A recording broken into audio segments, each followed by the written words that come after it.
ইউনূস তারেক বৈঠক নিয়ে কৌতূহল বাড়ছে দেশের রাজনৈতিক অঙ্গনে, যাকে ইতিবাচক হিসেবেই দেখছে দলগুলো। বিএনপি বলছে এটি হতে পারে রাজনীতির টার্নিং পয়েন্ট।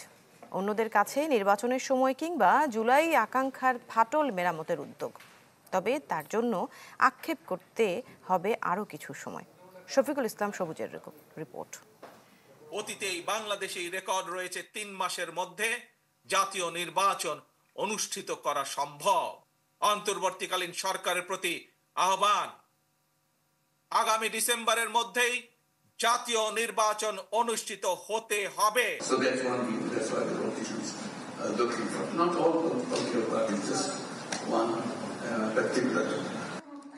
নির্বাচনের দিন তারিখ নিয়ে প্রধান উপদেষ্টার সাথে বিএনপির বাদানুবাদের রাজনীতির বহতা নদীর জল গড়িয়েছে অনেক। তাই ঢাকা থেকে প্রায় ৮,০০০ কিলোমিটার দূরে লন্ডনের ডরচেস্টার যেন হঠাৎই হয়ে উঠেছে দেশের রাজনীতির আলোচনার কেন্দ্রবিন্দু। সেখানেই শুক্রবার সকালে প্রধান উপদেষ্টা ডক্টর মোহাম্মদ ইউনূসের সাথে বৈঠক করবেন বিএনপির ভারপ্রাপ্ত চেয়ারম্যান তারেক রহমান। তার দল যাকে বলছে রাজনীতির টার্নিং পয়েন্ট। এটা একটা টার্নিং পয়েন্ট হতে পারে আপনার কি, যদি সবকিছু সঠিকভাবে চলে। ঢালাইয়ের সেরা প্রিমিয়ার সিমেন্ট। দেশের অন্যান্য রাজনৈতিক দলগুলোর চোখও এখন লন্ডনে। আমরা মনে করি একজন রাজনৈতিক নেতা রাষ্ট্রের দায়িত্ব পালন করি যে কোনো ব্যক্তির সাথে যে কোনো স্থানে সৌজন্য সাক্ষাতে মিলিত হতে পারে। এটা ইতিবাচক রাজনীতিরই একটি অংশ। সিদ্ধান্ত গ্রহণের ক্ষেত্রে তারেক রহমান ছাড়া আর অল্টারনেটিভ তাদের কোনো নেই। সেই জায়গার থেকে এই বৈঠকটা মনে করি বাস্তবতায় প্রাথমিকভাবে আমরা ভালো হিসেবে দেখছি। ইতিমধ্যেই সরকারের সাথে বিএনপি বা দলগুলোর যে এক ধরনের দূরত্ব তৈরি হয়েছে নির্বাচনের তারিখ বা শিডিউলকে কেন্দ্র করে, আমি নিশ্চয়ই আশাবাদী এই আলাপ আলোচনার ভেতর দিয়ে হয়তো এটা কাছাকাছি জায়গায় আসা যাবে।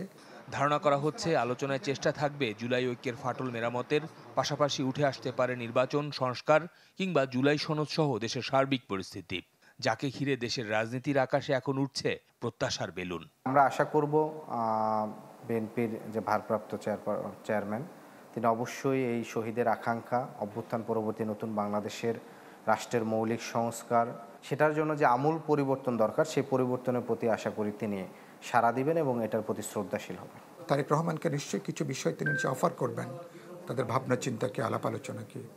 আর তারেক রহমান যখন কথা বলবেন তিনি তো শুধু বিএনপির অ্যাক্টিং চেয়ারপারসন হিসেবে কথা বলবেন না, একই সাথে রাজনৈতিক দলগুলোর যে চিন্তাভাবনা, যে আকাঙ্ক্ষা বা জনগণের যে দাবি, তো নিশ্চয়ই সেটাও তিনি বিবেচনার মধ্যে রেখে তিনি কথা বলবেন।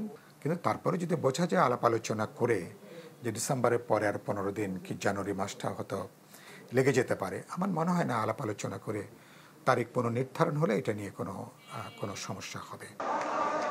বহু আকাঙ্ক্ষিত এই বৈঠকে কি হবে সমঝোতা, নাকি উল্টো বাড়বে বৈরিতা? উত্তরটা আপাতত সময়ের হাতেই তোলা থাকছে। শফিকুল ইসলাম সবুজ, চ্যানেল 24, ঢাকা।